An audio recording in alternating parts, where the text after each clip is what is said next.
What if the shadows in your home weren't just in your imagination?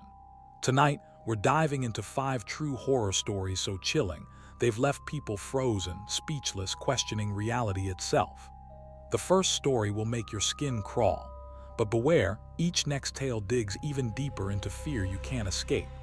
Tonight, we step into the unknown, where darkness waits patiently, silently, and relentlessly. A young woman rented an old apartment in a city she barely knew. The rent was low, and the location seemed convenient, a small, cozy unit in a building that had seen decades pass through its walls. The first night, she noticed an unusual heaviness in the air, a suffocating weight that pressed against her chest. Shadows clung to the corners of the room longer than they should, twisting unnaturally when she moved her eyes. At first, she brushed it off, telling herself it was simply the building settling, or the tricks of her imagination in a new place. But the unease persisted. The faint creaking of floorboards sounded like footsteps in the empty hallways, and doors she was sure she had locked would be slightly ajar in the morning. She began to notice small things out of place, keys left in her bag appearing on the counter, a chair slightly shifted from where she had placed it. The apartment, she realized, did not feel like a home. It felt like it was observing her. Curiosity turned to fear when she began recording these disturbances. Shadows appeared in the footage that her eyes had not seen, dark, fleeting forms that darted across the room and disappeared as if they were never there. Each night, the presence grew bolder. Objects no longer moved subtly. Books fell from shelves with no sound of impact. Lights flickered violently, and cold drafts swirled around her, even when windows were tightly shut. One evening, she awoke to a sensation she could not ignore, the feeling of someone breathing close to her neck. Her heart pounded as a faint whisper brushed against her ear, unintelligible but undeniably real. She froze, eyes wide in the dark, scanning the room. Nothing moved, but the air felt thick, as if something unseen leaned closer, pressing against her very soul. Terrified, she spent the entire night fully clothed, clutching her phone in one hand, her camera app running continuously. The footage captured strange anomalies, dark shapes moving independently, sometimes pausing in corners before vanishing entirely. Shadows twisted in unnatural ways, elongating and contracting as though they had lives of their own. The apartment no longer seemed merely haunted. It seemed sentient, aware of her presence, reacting to her fear. By dawn, she could no longer endure it. Her belongings were hastily packed, leaving behind items she couldn't bear to touch again. She fled the apartment, leaving the keys on the counter, and never looked back. Weeks later, the building remained uninhabited. Neighbors whispered of an inexplicable coldness, the kind that creeps into your bones. Some reported hearing faint footsteps in the halls late at night, and others swore they saw fleeting shadows in the windows. Even today, no one knows exactly what lingered in that apartment. Was it a restless spirit, a residue of the building's long history, or something far more sinister? Whatever it was, it had waited for her, watched her, and perhaps it still waits for the next tenant foolish enough to ignore the signs. If this first story has left you shivering, prepare yourself. The next one moves the terror into an abandoned farmhouse, a place where darkness is no longer subtle, and the malevolence lurking inside is far darker than anything you've imagined. In a quiet rural town, locals whispered about an abandoned farmhouse at the forest's edge. The building had stood empty for decades, its windows shattered, doors hanging loosely on rusted hinges, and the air around it always felt colder, even in the heat of summer. Animals avoided the area, and the wind that passed through the trees seemed to carry faint, eerie sighs. Children were warned not to go near, and grown adults walked briskly past the property, avoiding eye contact with its decaying walls. One evening, a group of friends, young and eager for thrills, dared each other to enter the house. The forest was dark and dense, the path to the farmhouse lined with twisted roots and thick undergrowth. As they stepped inside, dust coated every surface. Cobwebs hung like curtains from the ceiling, and shadows clung to the walls, shifting unnaturally in the pale moonlight filtering through broken windows. The house smelled of rot, mildew, and something far more sinister, a scent almost human in its intensity but impossible to place. The friends cautiously explored, the wooden floors groaning under their weight. The basement door, old and splintered, creaked ominously as they descended. Their flashlight beams revealed walls covered in strange, jagged symbols etched deep into the wood. Each mark seemed deliberate, ancient, and filled with a dark intent. The smell of decay was stronger here, mingled with the metallic tang of something unidentifiable. For a moment, all sound disappeared, the wind outside, the distant hoot of an owl, as if the house itself held its breath. Then it happened. One of the friends simply vanished. One moment he was there, leaning over to examine the symbols. The next, he was gone. The remaining friends searched frantically, calling his name, scanning every corner of the basement and the house above, but there was no trace of him. Panic set in, their courage eroding with each passing minute. They fled the farmhouse, convinced they had narrowly escaped with their lives, though one friend was missing. Over the next nights, the sounds continued. Deep, persistent scratching echoed from the basement, as if something or someone was clawing its way out of the darkness. Investigators were called in, but they found nothing except the carved symbols that seemed to glow faintly in the dark.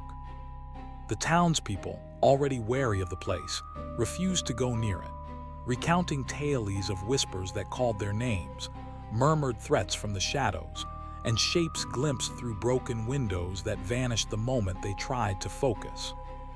The farmhouse became more than an abandoned house. It became a symbol of fear, a warning etched into the town's collective memory. Even years later, travelers passing the forest's edge reported feeling watched, hearing low murmurs and seeing fleeting shadows where no one should be.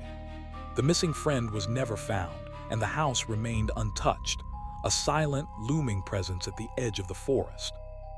If this story unsettled you, brace yourself. The terror is about to enter our everyday lives, creeping into devices we trust, capturing moments we thought were safe. The next tale will show how something seemingly ordinary can hide a darkness far more disturbing. A man stumbled upon an old, dusty camera at a flea market. It was a peculiar piece, worn and slightly cracked, but something about it drew him in. Curious, he purchased it, eager to see if it still worked. That evening, he developed the film inside, expecting nothing more than faded, ordinary photographs. What he found instead chilled him to the bone. The first few images appeared normal city streets, crowded sidewalks, dimly lit alleyways. But something was off. In each frame, faint shadowy figures lingered in the distance. At first, he thought it was an illusion, a trick of light or a defect in the film, perhaps a smudge or double exposure. Yet the more he examined the photos, the clearer the figures became, their shapes subtly humanoid, their presence unmistakable. The unease deepened with the next roll of film. The figures no longer stayed in the background. They moved closer, their forms seemingly aware of him, mirroring his position and movements as if tracking him from frame to frame. Each photo felt more like a warning than a snapshot, and he couldn't shake the feeling that the camera had a life of its own. One night, as he sat alone in his apartment, he noticed a shadow outside his window. At first, he thought it was someone passing by on the street, but then he saw the shape holding a camera, silently observing him. The realization struck him with panic. The figures in the photos were not confined to the images. They were real, and they were watching. Desperation took over. He destroyed the photographs, tearing them apart and burning them. But no matter how many he destroyed, new frames appeared in the camera, each one showing him asleep, vulnerable, unaware, yet always observed. Each new image brought the figures closer, their presence more oppressive, more menacing. It became impossible to ignore. Days turned into weeks, and the man's paranoia grew. Every shadow in his apartment felt alive. Every passing stranger on the street seemed to linger too long.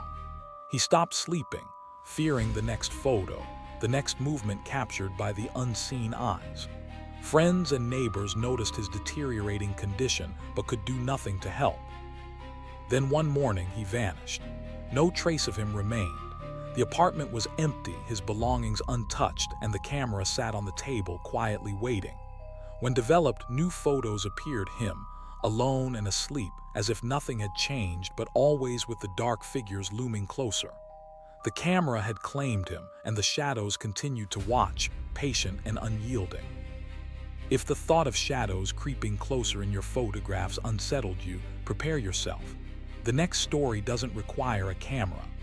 The terror is already inside your own home, lurking in the spaces you assume are safe, invisible yet utterly in control. A family moved into a modern house, eager for a fresh start. It was a new chapter, a chance to leave behind the old stresses of life and settle into a place that felt spacious, bright, and full of promise. The house was pristine, with sleek lines, large windows, and enough room for their young daughter to run and play. At first, everything seemed perfect. But it didn't take long for subtle oddities to surface. Their youngest child, barely 7, began insisting that someone lived behind the walls. At first, the parents dismissed it as the product of an overactive imagination, the kind children often have when exploring new spaces. Yet the girl's descriptions were oddly specific. She spoke of a man with hollow eyes who would stand silently and watch her from the corners of the room. Soon the family could no longer ignore the strange occurrences. Doors slammed shut on their own. Lights flickered without explanation, even when bulbs were new. Objects moved violently during the night. Chairs toppled, picture frames crashed to the floor, and small items disappeared only to reappear hours later in places no one had placed them. The air sometimes grew icy cold, though the heating system worked perfectly, and the shadows seemed to stretch unnaturally, lingering longer than they should. As fear grew, the family sought help. They called in a paranormal investigator, a man with years of experience in detecting unseen presences. He explored the house meticulously, his equipment picking up strange readings that indicated concentrated energy in specific areas. His search eventually led him to the living room wall. Behind it, he discovered a hidden crawl space. The space was narrow, suffocating, and long forgotten. Inside were old belongings, a tattered blanket, worn shoes, and personal items suggesting someone had once lived there. The investigator realized the horrifying truth. The occupant had been trapped and had likely died alone, forgotten behind the walls of the home. Following the discovery, the family underwent a cleansing ritual designed to release the trapped energy. Afterward, the intensity of the disturbances decreased. Doors no longer slammed violently, objects ceased to fly across rooms, and the temperature seemed to normalize. Yet, the sense of being watched never fully disappeared. The young girl still occasionally whispered about the man who watched from the shadows. She spoke of fleeting movements in her peripheral vision, and of soft, cold breaths felt in empty rooms. The parents, though reassured that the majority of the energy had been released, couldn't help but feel the lingering presence, a quiet reminder that the house carried with it a history, a memory that refused to vanish. The family tried to resume a normal life, but a part of the house always felt wrong. Quiet moments were heavy, corners darkened unnaturally, and sometimes at night, the faint sound of footsteps echoed where no one was. The hidden presence became a subtle, constant reminder that not all homes are safe. If the idea of someone unseen in your home sent chills down your spine, prepare yourself.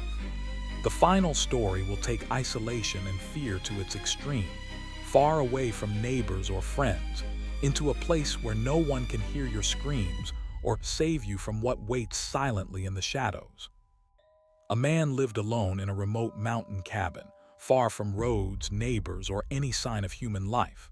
He had chosen isolation intentionally, craving peace and the quiet solitude that only the mountains could offer. The cabin, old but sturdy, stood atop a ridge overlooking dense forests and endless valleys. For years, he enjoyed the silence, the crisp air, and the sense of being entirely self-reliant. But that winter was different. Heavy snow blanketed the landscape, transforming the familiar wilderness into a cold, silent labyrinth. At first, it seemed beautiful, untouched white snow stretching as far as the eye could see. Then he noticed the tracks. Footprints that didn't belong to any animal led up to the cabin and disappeared into the surrounding forest.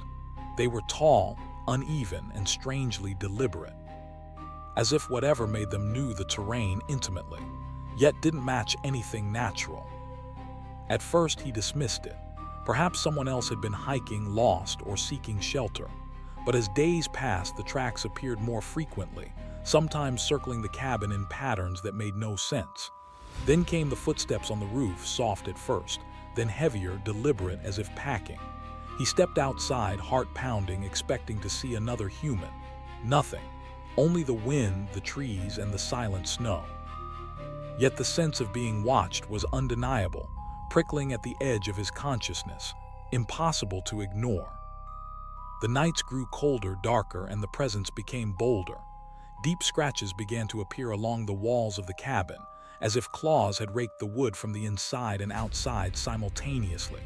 Sometimes, when he tried to leave, the footprints seemed to block his path, stretching across the snow like a warning. No matter which direction he turned, the same tracks reappeared, cutting off any escape. Fear settled into him like a weight, cold and unyielding. He tried to ignore it, telling himself he was imagining things, that solitude had made him paranoid. Yet the unease only grew. Shadows seemed to move independently in the corners of the cabin. Objects shifted slightly when he wasn't looking, always suggesting the presence of someone or something just beyond his perception. The forest no longer felt safe. The wind sounded like whispers. Every creaking tree became a potential intruder. Weeks later, the man vanished. The cabin remained untouched, save for the deep scratches on the walls and the footprints in the snow, frozen in patterns that no living thing could have made. Locals, when passing during blizzards, still report seeing a shadow moving near the cabin, standing tall and silent, watching anyone who dares approach. Some say it waits patiently, silent and unyielding, a presence that doesn't need to announce itself. It simply exists and it notices. The story of the man in the cabin became a cautionary tale, a reminder that isolation can expose you to dangers unseen and forces beyond understanding. In the mountains, some things do not make a sound until it is too late. They wait, patient and eternal, for those who step too far from the safety of the familiar. And sometimes, no matter how carefully you plan, no one can save you when the darkness finally chooses to act. Those were 5 true stories that prove sometimes the scariest things are the ones we can't see. If these tales gave you chills, make sure to like this video, subscribe, and hit the bell so you don't miss the next dive into real-life horror.